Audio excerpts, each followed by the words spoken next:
Beaucoup de gens me demandent comment est-ce que la Maison de Nazareth a pu commencer ici au centre de la ville. On a commencé au centre de la ville parce qu'un homme, Dennis Hadley, a vu un soir, en retournant chez lui, un homme dans le ruelle, mourant, et il a demandé à sa femme, Lucille, de l'aider à porter cet homme chez eux.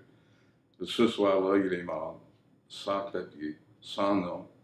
Et Dennis m'a appelé pour savoir si moi je pourrais faire les funérailles pour cet homme, et j'ai dit oui. Et c'est à partir de ce moment-là que je suis devenu partie prenante pour la Maison Nazareth.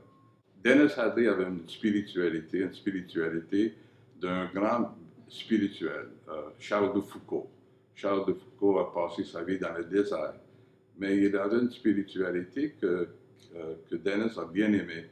Et lui disait que la vie à Nazareth est une vie cachée de Jésus. Alors, la vie cachée de nos résidents, c'est leur vie cachée qu'on essaie de trouver et de s'exprimer pour qu'eux autres puissent faire face à leurs problèmes, de surmonter ces problèmes. Alors, c'est une spiritualité d'accompagnement, de voir qu'eux autres ont des problèmes, mais qu'on peut supporter les problèmes et on peut même survivre. Alors, c'est pour cela que Nazareth devient un endroit qui est vraiment propice pour que cette spiritualité de Charles de Foucault continue. Mais autour des années, au fil des années, Nazareth a beaucoup changé. Parce qu'aujourd'hui, on a 22 personnes qui viennent de tout partout.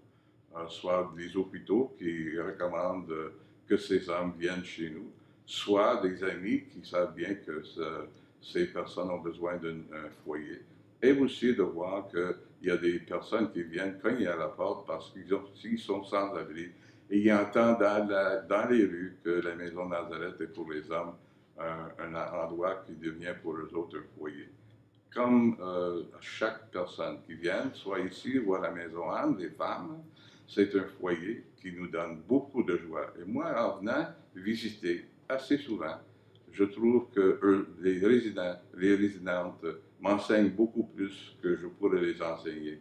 Ils sont transparents, ils sont ouverts, ils reçoivent très peu d'argent, mais ils vivent bien.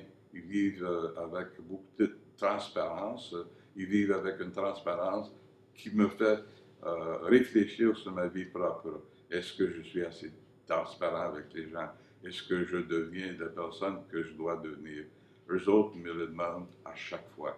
Venez nous visiter, vous allez trouver la même chose.